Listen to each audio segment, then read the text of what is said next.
नमस्कार विद्यार्थियों, श्री श्रेयस विद्यालय हिंदी माध्यम कक्षा 7वीं विषय विज्ञान, जिसमें अब हम पाठ 16 की शुरुआत करेंगे, जिसका नाम है जल एक बहुमूल्य संसाधन है।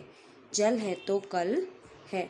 यदि जल उपलब्ध हो तो आपका भविष्य सुरक्षित है। आप शायद जानते हैं कि प्रतिवर्ष 22 मार्च को दिन विश्व जल दिवस के रूप में मनाया जाता है। एक विद्यालय में जल दिवस मनाया जाता है और आपके आयु वर्ग के बच्चों से पोस्टर आमंत्रित किए जाते हैं। उस दिन प्रस्तुत किए गए कुछ पोस्टरों को 16.1 में दिखाया जाता है। देखिए, इस तरीके से जल बचत करें। उसके बाद में मेरा परम मित्र जल है, प्रत्येक बूंद बहुमूल्य है, जल की कुछ बूंद बचाएं। इस तरीके से बनाया जाता है।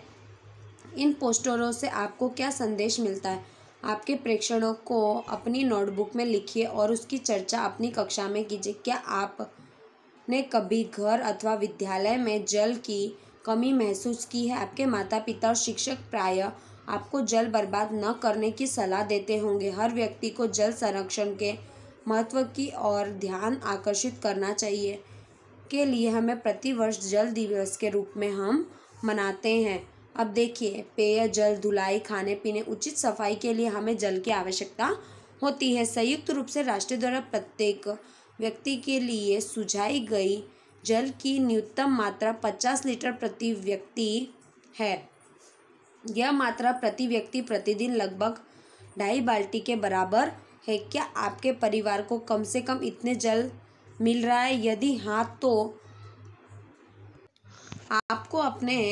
आपको भाग्यशाली समझना चाहिए। जिस तरीके से, क्योंकि हमारे देश में लाखों लोगों को पर्याप्त जल नहीं मिलता। आपके मित्र और आपके परिवारों को जल की उपलब्धता की स्थिति कैसी है? अपने अनुभव के साथ उनकी चर्चा कीजिए। कुछ स्थानों पर जल की अत्यधिक कमी, नलों में पानी का न आना, जल भरने के लिए लंबी कतार, लड़ाई झगड़े, जल की मांग के लिए धरने और प्रदर्शन आदि और दृश्य विशेषकर ग्रीष्म में हमें देखने को मिलते हैं। काल में सामान्य रूप से दिखाई देते चित्र 16.3 में दिखाए गए कुछ समाचार पत्रों को कतरने इस स्थिति को और स्पष्ट से इंगित कर क्या यह सत्य नहीं है? हम जल की अत्यधिक कमी का सामना करना पड़ता है। क्रियाकलाप 16.1 समाचार पत्र और पत्रिकाओं में से जल की कमी संबंधित समाचार पत्र, लेख और चित्र की कतरने एकत्रित कीजिए, स्क्रैप पुस्तिका में चिपकाइए और उनके बारे में अपने मित्रों से चर्चा कीजिए। जनता द्वारा झेली जाने वाली कुछ समस्याओं को सूचीबद्ध कर उन कक्षा में उन पर चर्चा कीजिए। जल की कमी पूरे विश्व के लिए चिंता का विषय बन गई है। ऐसे अनुभव है जो अब कुछ ही वर्षों में विश्व में 1/3 से संख्या को जल की कमी का सामना करना पड़ेगा।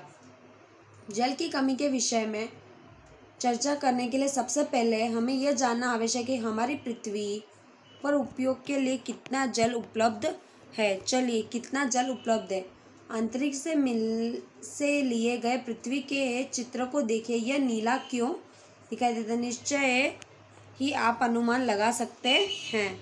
आप जानते हैं कि पृथ्वी की सतह का लगभग 71% भाग जल से ढका हुआ है। पृथ्वी पर उपस्थित लगभग समस्त जल समुद्रों, महासागर, नदियों, तालों, ध्रुवीय बर्फ, भौमजल और वायुमंडल में पाया जाता है, परंतु इसमें से अधिकांश जल इसी रूप में मानव उपयोग के लिए प्रयुक्त नहीं करता। उपयोग के लिए उपयुक्त जल अलवण जल है, जिसे बोल चाल की भाषा में ताज़ा जल कहते हैं।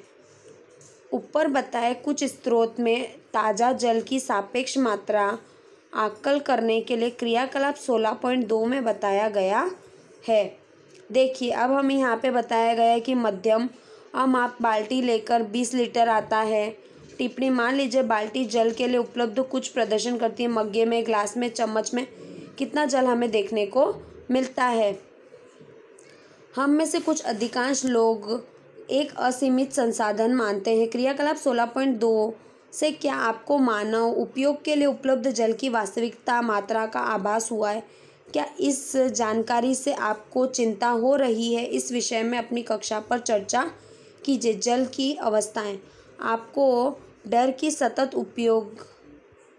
उपयोगों से किसी दिन उपयोग के लिए समस्त जल समाप्त हो जाएगा। आप जानते हैं कि विभिन्न प्राकृतिक प्रक्रमों द्वारा पृथ्वी पर जल की निरंतर उपलब्धता करोड़ों वर्षों से बनी हुई है और सभी प्रक्रम सम्मिलित रूप से जल चक्र का निर्माण करते हैं।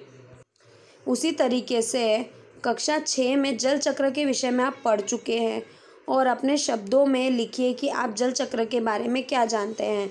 आप जानते हैं कि जल चक्र द्वारा परिचक्रण में दौरान तीनों अवस्थाओं में ठोस, द्रव, गैस अवस्था में पृथ्वी पर पाया जाता है। ठोस अवस्था में बर्फ के रूप में आप देख सकते हैं, उसके बाद में हिम के रूप में पृथ्वी पर, बर्फ के रूप में ढके पर्वतों और यहाँ पे हिम नदों में पाया जाता है। द्रव के रूप में महासागर, झीलों में देख सकते हैं। गैस के रूप में अपने आसपास वायु, जल वाष्पन में उपलब्ध होता है। जल की उन तीनों अवस्थाओं में सतत चक्रण, जल की कुछ मात्रा स्थिर बनी रहती है, जबकि समस्त मानव जनसंख्या तथा अन्य सभी जीवों के लिए जल का उपयोग करते हैं। क्या इन जानकारी से आपको कोई राहत मिलती है? क्या आपको जल चक्रण से संबंधित प्रक्रम 16.3 में आपको इसमें सहायता करेंगे? चलिए, चित्र 16.5 में जल चक्र में सम्मिलित प्रक्रमों की इस संख्याओं द्वारा चिन्हित किए गए इन संख्याओं की सहायता से अस्त क्रमों के लिए प्रक्रम को जाने। भौम जल, बाष्पन, न संघनन, इस तरीके से हमको देखने को मिलता है। चलिए अब आगे। अधिकांश शहरों और नगरों में कि अपनी जल की आपूर्ति व्यवस्था में जो नागरिक निकायों द्वारा संचालित होती है, जैसे आसपास झील, नदी, तालाब, कुओं द्वारा जल की आपूर्ति पाइपों द्वारा, क्रम में बिछाए जाल द्वारा। ग्रामीण में जैसे जल की आपूर्ति इस प्रकार से नहीं होती, वहाँ के लोगों को उपयोग करने सीधे स्रोत ही प्राप्त होता है। प्रायः लोगों को बच्चों को जल लाने के लिए पैदल चलकर किलोमीटर दूर जाना पड़ता है। आगे, बच्चों के लिए जल धोने का यह कार्य अत्यधिक कष्टकारी है। ऐसे बच्चों प्रायः नियम के रूप से विद्यालय नहीं जा पाते क्योंकि उन्हें जल के स्रोत में लाने में बहुत समय लग जाता है। हमारी जनसंख्या का एक बड़ा भाग अपने उपयोग के लिए जल कुआं, नलकूप, हैंडपंप से प्राप्त करता है। यह जल कहाँ से मिलता होगा? अब देखिए, बच्चों को विद्यालय, क्योंकि क्या हो जाता है, छोटे गाँव है जहाँ पे पानी की व्यवस्था नहीं है, तो वहाँ पर एक जगह से दूसरी जगह तक बहुत दूर दूर तक जाकर जैसे नदी, तालाबों, झरनों से पानी लाना पड़ता है। चलिए, जल का एक महत्वपूर्ण स्रोत भौम जल।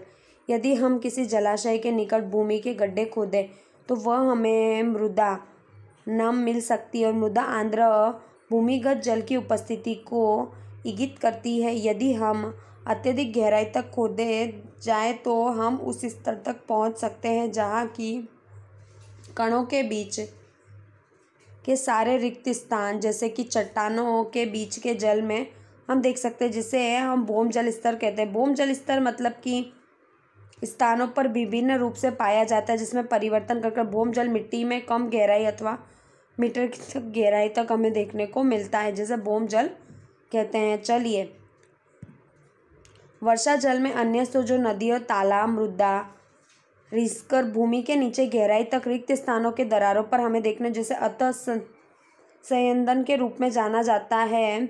अतः इस प्रक्रम द्वारा उपयोग कर चुने गए भौम जल पुनः पूरी पूर्ति में कुछ स्थानों पर भौम जल के स्तर नीचे स्तर पर कठोर चट्टानों परतों के बीच में भौम जल संचित करते हैं, जिसे हम जल भर कहते हैं। तो किस तरीके से भौम जल मतलब कि कुछ जगहों पर नीचे क्या होता है, चट्टानों पर जल संचरण होता है। इस तरीके से जल भरों के लिए भी सामान्य नलकूप अथवा हैंडपंप की सहायता बाहर निकाली जाती है।